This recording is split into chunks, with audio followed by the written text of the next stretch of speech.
نوافن دقیقاً چیه و چطور درد رو کم میکنه؟ سلام، حتما اسم نوافن رو شنیدی یا شاید وقتی سردرد گرفتی یکی خوردی، ولی واقعا داخلش چیه که درد رو آروم میکنه؟ نوافن از 3 ماده اصلی ساخته شده: ایبوپروفن، استامینوفن و کافئین.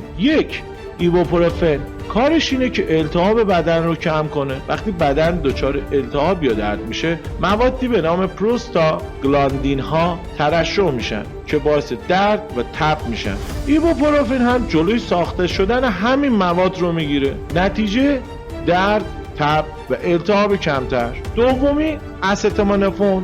اینو میشه گفت مسکن مغزه. توی مغز و بخش تنظیم دمای بدن، یعنی همون هیپوتالاموس، کار میکنه. سیگنال های درد رو ضعیف میکنه و دمای بدن رو پایین میاره، ولی روی التهاب تاثیر خاصی نداره. میرسیم به سومین و محبوب ترین، کافئین.